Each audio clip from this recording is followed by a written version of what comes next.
Good morning, everyone. Welcome back to the channel. It's Adam Ryan with Adam So Fun, and today I am sitting in a retreat center across from the shop we're teaching at. I'm here with Mickey, and we are teaching at Quilt Mercantile in Celeste, Texas. And you might be thinking, well, where's Celeste, Texas? And I would tell you, I have no clue. It's in the middle of nowhere. It's so funny because it's a very small town, like a one street town kind of thing. This shop is fantastic. Oh my gosh. I don't know if you can see our beautiful creation. We were teaching yesterday, and because they have 2 retreat centers. So one, if you're looking for a retreat center, check out Quilt Mercantile. If I get a chance, I know there's people in the big retreat center, but I will take some pictures, maybe do a tour, and just post that on my Facebook. Remember, you can always find me at Adam So Fun on Facebook and Instagram, and that is with an S-E-W. But me and Mickey both bought these panel kits last night, and when we were teaching yesterday, one of the shop owners, Stephen, came in and said, hey, just to let you know, I have machines set up for you over at the retreat center. So we came in, we had sewing machines. So basically we got off work teaching and came over here and started stitching, other than when we went across the street and had delicious dinner with the retreaters over at the big retreat center. But like I said, if you're looking for a retreat center, this is the place to come. There's nothing around, there's a gas station, but there's like I said, a fabulous quilt shop. And they you can get food and everything, so check it out if you're interested. But yeah, I'm super excited about this panel, especially since we're both gonna have it. I'm looking at Mickey's over there, and hers is set up a little bit different than mine. She added more panels. The actual cornerstones that I have, there was maybe 10 or 12 on the panel. So she's gonna add a few more, but I don't know, I saw it hanging on the wall and I'm like, ooh, that's a little bit creepy. I like that. I'm excited. I don't know how I'm gonna quilt it. We were talking about using maybe metallic thread or something to shine just to accent kind of her dress and the top. But I also know there's a new, I'm pretty sure there's a new edge-to-edge spiderweb design. So I might try that, I don't know. Who knows, we'll see what happens. I need to get my long arm set up first. So anything to tell you before we jump into designer? No. I'm at Stitch House next week with Mickey. We're here in Celeste. If you are interested in a machine and you see this on, what's today? I can't see it because it's on my watch. But if you see this when it posts and you're interested in a machine, you can always call down to Quilt Mercantile or any of your local retailers to pick up a long arm, and then maybe I'll see you in class. For those of you who had reached out with questions, I feel like yesterday I just got bombarded. If I didn't get back to you yet, sorry. And like I said, I've been teaching, so I'll try to do that tonight, but we are teaching until Saturday, so it might take a few days. I need some water, but let me think. I think that's it. I really just wanted to show off my project because I told everyone I'm gonna finish this tonight. I'll see you in the morning. And I think I finished it at 10 o'clock last night when really I wanted to go to sleep at 7. But, quilting calls. I haven't been able to piece for a long time. So without further ado, we're going to jump into designer. And today we are talking about connecting designs. That's going to be the big thing. And the difference between connecting designs and grouping designs. So give me a second and we'll jump over there. Oh, also, as always, please like, subscribe, and hit that bell icon so you're notified when new videos drop. We did hit 4,000 viewers. Thank you all so much. That's so crazy to me. Like, my mind's blown. I'm gonna wait until I get into town to do the giveaway. So it'll be sometime the first week of August. So because I want to be there. Come on. So let's see. All right, we'll see you in a second. Back in designer. All right, everyone. Here we are in designer, and today we're talking about the difference between. We're going to talk the 3 C's. Close, combine, connect, and we're also going to talk about group. And we'll talk about outlines right here because, swapping start and end. I'll show you what that does. I mean, I don't feel like we need a whole video on it. So I'm going to pick up the curve tool. My snap to grid is on. Snap to ink points on. And I'm just going to, I don't know, let's just draw something. Sometimes you just have to draw things. And I just hit right click, which I could also hit Q, or I come and click the select thing because I was done drawing that design. So I'm going to come over here and hit my select tool. And I have my design. Nothing fancy, whatever. I'm going to select on it and copy and paste it. I'll do everything on the screen so you can see it. So I'm right clicking, I hit copy. Now I'm going to right click and hit paste. You can't tell that I did anything. It always pastes right on top of what you've copied. But if I look over here in the sidebar in my sequence view, I can see I do have two artworks. So I'm just going to pull one over. And now I have my two elements. I'm going to tap my View tab and turn off my grid to make it easier for you all to see. Come back over to my tools. And I'm going to hit spacebar, which is going to zoom into my two items. It's kind of like the refresh house, the lower house on your Pro Stitcher. It's going to zoom into everything that you have on your workspace. Remember, if I have one element selected and I hit period, it will zoom into that one element only. Spacebar will kind of refresh your screen. So I have these two elements. Really, I could slide this over, and now we have this kind of funky looking, oh gosh, ribbon candy. It's early here in Celeste, Texas, but I'm going to leave them apart because I do want you to see what's happening down here at this intersection. So I will drag and drop and select everything. I want to select everything on the screen. And if I right click, I have some options. I can combine, I can utility connect, I can group, and then up here on my, at the top bar, I can close. So let's do close first. Or actually, let's not do close first. Let's group these. So I'm going to right click, and I'm just going to say group. Now group kind of, group was going to freeze these together, but they're still separate pieces, if that makes sense. It kind of, it's confusing. Down here, I have this line, and I don't want that line there. So I'm just going to actually ungroup these, because if you group something in oops, accident, you can come down and ungroup it, very easy. And I want to reshape these, or I want to shape these, and I'm just going to move this point up only because I don't want that bottom line getting in the way, so you can kind of see things and the interactions between these two lines. Remember, when you shape something, you have this phantom line. It looks like it's there, but it's not. We're going to follow the pink line, and if I hit my select tool, that pink line disappears. So what I was talking about is now the bounding box around those two is not interacting with this, because I want you to see how these two shapes are going to interact together.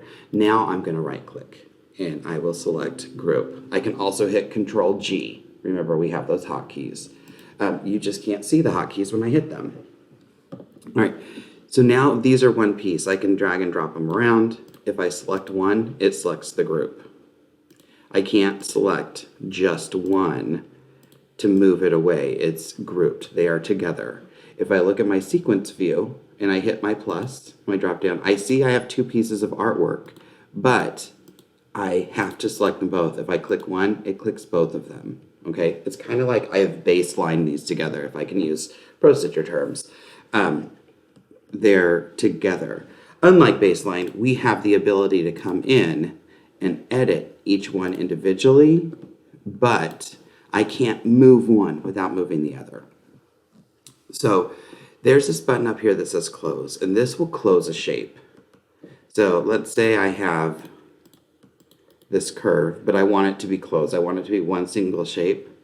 I can select that shape and hit close, and now it's closed, and the start and stops are right on top of each other. And I'm going to hit delete that. I just hit delete on my keyboard.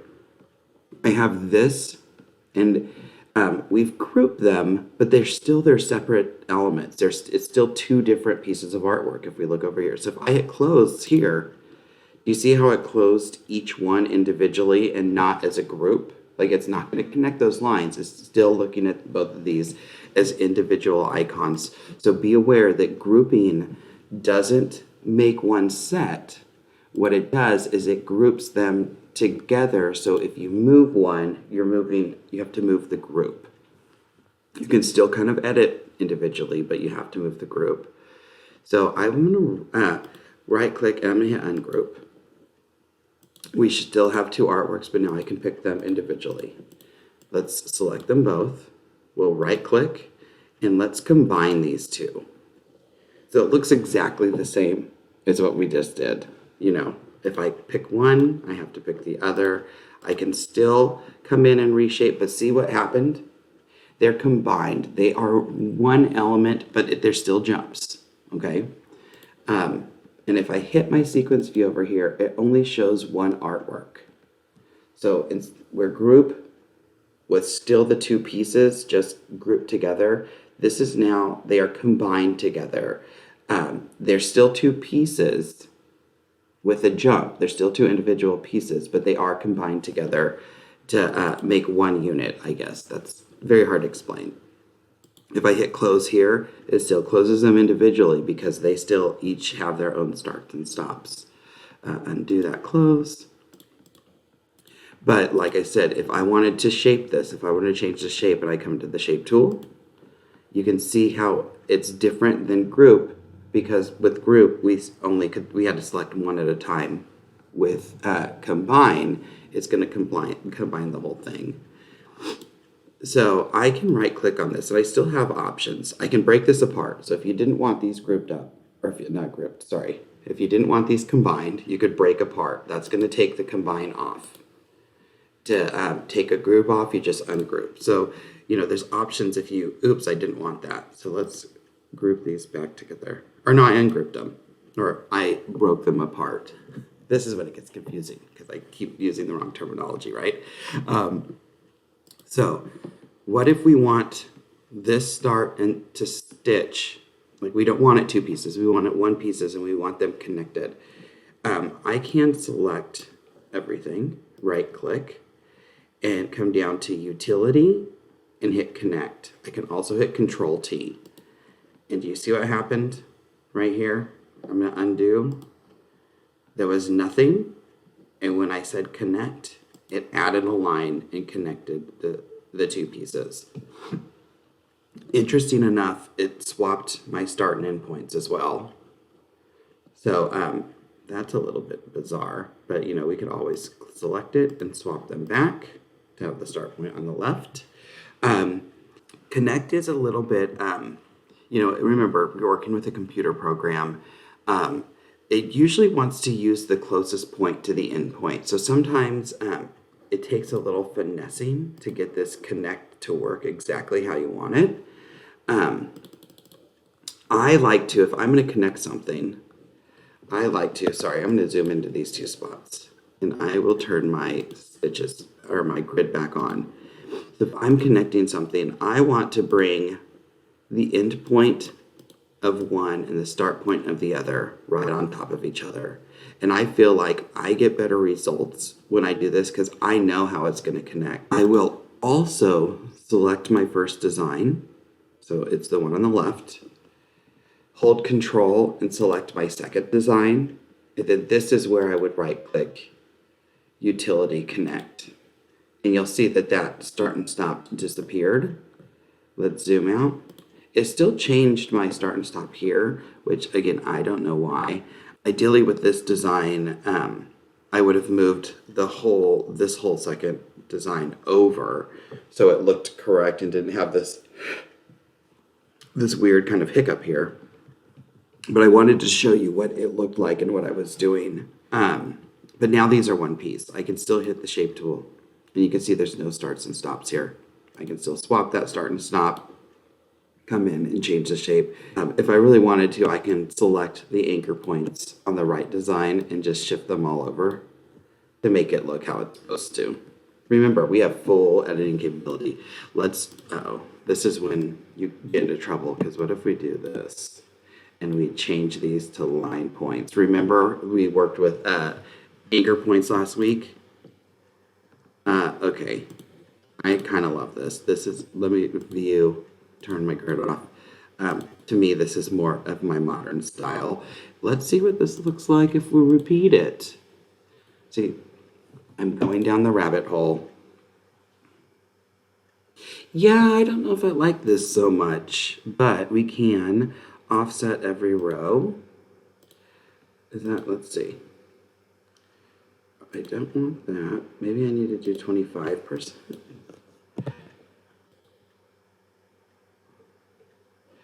It's this connection. Oh, one of my lines is lower than the other. I'll have to go back and check. That's why it connects here, not there. It's almost like a scale shape. I have to play with this one. But let's see. We talked about close. Oh, now they are connected. Watch when I hit close. One unit, so it closed from the start and the end point of that one unit. Whereas when we had them combined, remember, it closed each one, or we had them grouped, it closed each one individually. So that is a little bit about connect, combine, group, and close. Probably next week we'll play with the backdrop tool and maybe the magic wand, depending on, we'll probably do one at a time. So probably backdrop tool and then magic wand the week after. But I hope you are enjoying these videos. Like always, if you do, like, subscribe, hit the bell. I know someone asked me if you have a backdrop open, how do you close it? Under your view tab, we're going to come and click backdrop, and that will make it so you can't see it. The backdrop will still be there, but you can't see it, so it gets it kind of off your screen. For whoever asked the question, I can't remember. There's this week's video with the 3 C's and a G. Combine, connect.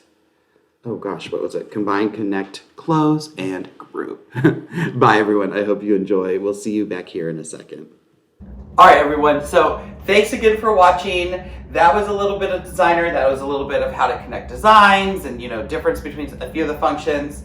I hope you're in it. I hope you're playing with it. You just got to jump in and start clicking buttons, especially in designer. You're not going to mess anything up. There's always undo. Undo is our best friend. And you have to get familiar with the program. Nothing comes, we have other software, and if you don't take the classes and you don't practice it, you might do it today, you might go in like, oh, I'm going to connect everything, and if you don't do it for a month, you're going to forget how you did it. So just play around with it, create some things, we're all creative, we're all creators, so create some stuff. As always, thanks for watching. Remember, follow me on social media, AdamSoFun with the SEW. Next week, I don't know what we're doing next week, but it'll probably use one of the like carousel or one of those functions. Maybe we'll just do carousel next week. That would be a good one. Or the backdrop tool. I know people have been asking for that. What was I going to tell you? Oh, so I've decided to do a borders. I'm going to make a quilt that's basically all borders, and then we'll do a series of videos running through how, like, the different ways to do borders. Because I know a lot of people ask for that, and I'm like, well, that's a 3-hour class. But enough people ask for it that I'm just going to do it. So once the long arm gets set up in the new Palm Springs house, I made a video the other day. I actually went to the house and just kind of talked about the space, and I'm going to take you on the journey of creating that space out the way that I want. But I'm going to do a borders video and show you how I do borders. I do them a few ways.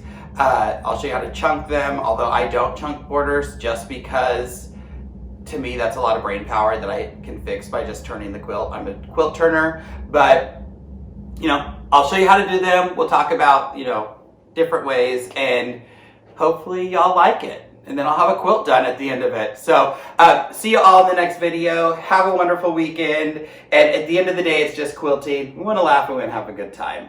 Bye, everyone.